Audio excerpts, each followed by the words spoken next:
അസ്സാം വലൈക്കും വറഹമത്തുള്ള. അൽഹംദുലില്ലാ വസ്സലാത്തു വസ്സലാമു അലാ റസൂലില്ലാ വഅലാ ആലിഹി വസുഹാബിഹി അജ്മഈൻ അമ്മാ ബഅദ്. പ്രിയമുള്ള സഹോദരങ്ങളെ, പ്രതികൂലമായി ചിന്തിക്കുന്നു എന്നതാണ് നമ്മളെല്ലാവരും മനോവിഷമങ്ങളും മനപ്രയാസങ്ങളും അനുഭവിക്കാനുള്ള കാരണം. അപ്പം നമ്മൾ അനുകൂലമായി പോസിറ്റീവായിട്ട് ചിന്തിക്കുക. അത് യഥാർത്ഥത്തിൽ അത്തരം ചിന്തകൾ നമ്മുടെ മനസ്സിലേക്ക് ബോധപൂർവം കൊണ്ടുവരാനുള്ള ഏറ്റവും നല്ലൊരു അവസരമാണ് നമ്മുടെ നമസ്കാരം എന്ന് പറയുന്നത്. നമസ്കാരത്തിൻ്റെ എല്ലാ റക്അത്തുകളിലും നിർബന്ധമായി നമ്മൾ പാരായണം ചെയ്യേണ്ടതാണ് ഫാത്തിഹ സൂറത്ത് എന്ന് പറഞ്ഞാൽ. നമുക്കറിയാം, ഫാത്തിഹ സൂറത്തിൻ്റെ തുടക്കം തന്നെ ബിസ്മില്ലാഹിർ റഹ്മാനിർ റഹീം എന്നാണ്.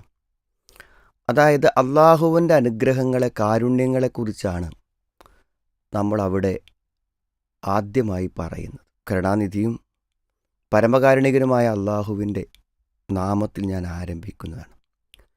ജീവിതത്തിൽ നമ്മൾ അനുഭവിക്കുന്ന ഏത് പ്രതിസന്ധികൾക്കും ഏത് പ്രയാസങ്ങൾക്കും വളരെ വേഗത്തിൽ പരിഹാരമുണ്ടാക്കാൻ അള്ളാഹുവിന് കഴിയുമല്ലോ.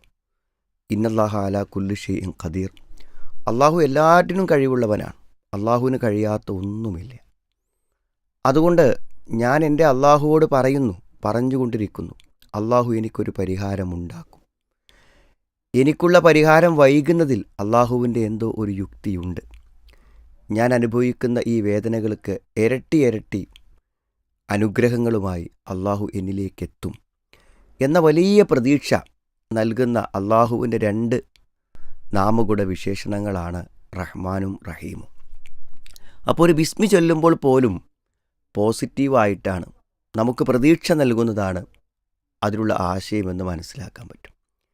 ഇനി അടുത്ത് നിങ്ങൾ ആലോചിച്ച് നോക്കൂ. നിങ്ങൾ അല്ലാഹുവല്ലാത്ത എല്ലാറ്റിനും ആലം എന്നാണ് പറയുക. എല്ലാ സൃഷ്ടികൾക്കും ഒന്നിച്ചു പറയാൻ പറ്റി.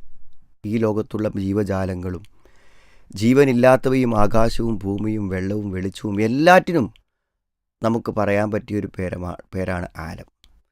ഈ സർവ്വചരാചരങ്ങളെയും സംരക്ഷിച്ച് പോറ്റുന്ന അള്ളാഹുവിനാണ് സർവ്വസ്തുതി എന്ന് പറയുമ്പോൾ വളരെ പ്രധാനപ്പെട്ട രണ്ട് പോസിറ്റീവായിട്ടുള്ള ആലോചനകൾ അതിലുണ്ട്. ഒന്ന്, സ്തുതി പറയുമ്പോൾ നമുക്ക് കിട്ടിയ അനുഗ്രഹങ്ങൾ നമ്മുടെ മനസ്സിലൂടെ മിന്നിമറയുന്നു. നമുക്ക് ലഭിക്കുന്ന പ്രയാസങ്ങളെക്കുറിച്ച് ആലോചിച്ചാണല്ലോ നമ്മൾ ദുഃഖിക്കുന്നത്.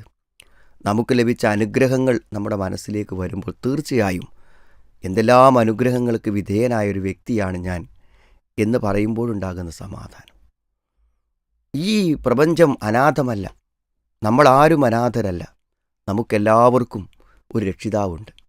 ആ രക്ഷിതാവിൻ്റെ അറിവും സമ്മതവും വിധിയും അനുസരിച്ചാണ് ഇവിടുത്തെ സർവ്വചരാചരങ്ങളും ഈ ആലം നിലനിൽക്കുന്നത്. അതിലൊരാളാണല്ലോ നമ്മളും. അതുകൊണ്ട് തീർച്ചയായും പരിപാലകനായ, സംരക്ഷകനായ, കരുണാവാരിധിയായ അള്ളാഹു എൻ്റെ പ്രശ്നങ്ങൾക്കും എൻ്റെ പ്രതിസന്ധികൾക്കും ഒരു പരിഹാരമുണ്ടാകും, എനിക്കൊരു നാഥനുണ്ട് എന്ന പ്രഖ്യാപനമാണ് അവിടെ ഉണ്ടാകുന്നത്. വീണ്ടും അള്ളാഹുവിൻ്റെ അളവില്ലാത്ത, അറ്റമില്ലാത്ത ദയയും കരുണയും സൂചിപ്പിക്കുന്ന ആ ഏറ്റവും ഉയർന്ന രണ്ട് നാമഗുണ വിശേഷണങ്ങളാണ് വീണ്ടും പറയുന്നത്. അർ-റഹ്മാനിർ റഹീം, പരമകാരുണികനും കരുണാനിധിയുമായവൻ. ഒരു വിശ്വാസിയുടെ ഏറ്റവും വലിയ പ്രതീക്ഷ പരലോകമാണ്. ഏറ്റവും വലിയ ആശങ്കയും പരലോകമാണ്. ആ പരലോകത്തെയാണ് ഇനി ഓർമ്മിപ്പിക്കുന്നത്. പരലോകത്തെ ഓർക്കുമ്പോൾ പ്രതീക്ഷകളില്ലാത്തവരാരാണുണ്ടാവുക? ഒരു ദുഃഖവും ഒരു വിഷമവും ഇല്ലാത്ത, എല്ലാ അപൂർണതകളെയും പരിഹരിക്കുന്ന സമ്പൂർണമായ ഒരു ജീവിതം.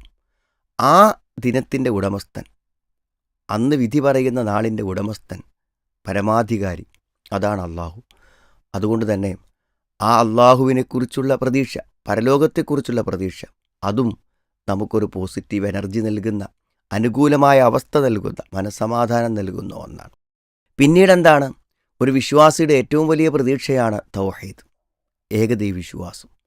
ആരാധനയുടെ എന്തെല്ലാം വകഭേദങ്ങളുണ്ടോ അതൊക്കെ അള്ളാഹ്ക്ക് നൽകുക. അതിൽപ്പെട്ട ഒന്നാണ് സഹായം അവനോട് മാത്രം ചോദിക്കുക എന്നുള്ളത്. ഇയ്യാക നഅ്ബുദു വ ഇയ്യാക നസ്തഈൻ. ഇതൊരാൾ ശരിയായ അള്ളാഹുവോട് ചെയ്യുന്ന ഈ കരാർ ഒരാൾ പാലിച്ചാൽ അയാൾക്ക് എന്താണ് ഭയപ്പെടാനുള്ളത്? എന്തു തന്നെ നഷ്ടങ്ങളും എന്തെല്ലാം പ്രയാസങ്ങളും ഈ ലോകത്ത് വന്നാലും നാളെ പരലോകത്ത് സമ്പൂർണമായ ഒരു ജീവിതം അവന് ലഭിക്കും. അതെന്തുകൊണ്ടാണ്?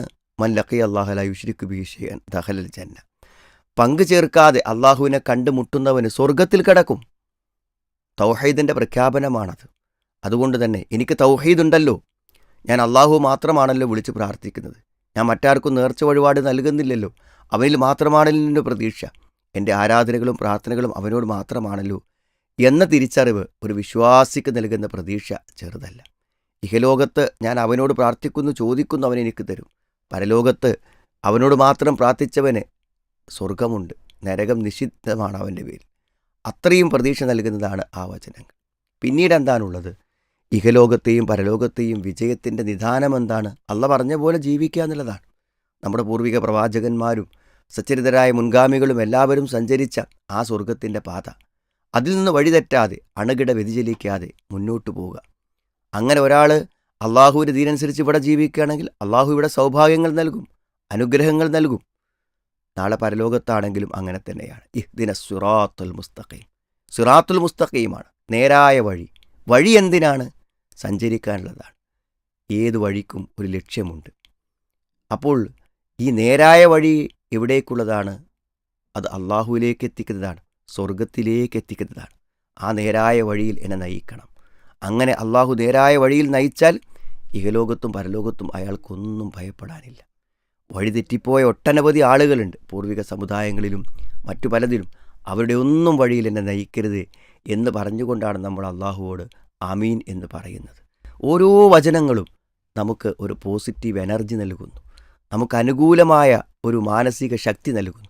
പക്ഷേ പലപ്പോഴും അശ്രദ്ധമായി നമസ്കരിക്കുമ്പോൾ നമ്മൾ ഈ ഫാത്തിഹയുടെ ഈ ഏറ്റവും അധികം സമാധാനം നൽകുന്ന, മനസ്സിൻ്റെ രോഗങ്ങൾക്ക് ശിഫ നൽകുന്ന വിശുദ്ധ ഖുർആൻ്റെ ആശയങ്ങൾ ഉൾക്കൊള്ളാതെയും മനസ്സാന്നിധ്യമില്ലാതെയും നമസ്കരിക്കുന്നത് കൊണ്ടാണ് വീണ്ടും നമ്മളെ സമാശ്വസിപ്പിക്കുവാനും നമുക്ക് ആശ്വാസം പകരാനും പല ആശയങ്ങളും നമുക്ക് പറയേണ്ടി വരുന്നത്. അതിലുപരി നമ്മുടെ നമസ്കാരം അതിൻ്റെ ആശയങ്ങൾ അറിഞ്ഞ് ഏകാഗ്രതയോടെ നിർവഹിക്കുമ്പോൾ അതിൻ്റെ ആശയങ്ങൾ തന്നെ ഓരോ നമസ്കാരം കഴിയുമ്പോഴും നമുക്ക് മുന്നോട്ട് പോകാനുള്ള ശക്തി നൽകും. ഏത് പ്രതിസന്ധികളിലും മനസ്സമാധാനം പ്രദാനം ചെയ്യുകയും ചെയ്യും.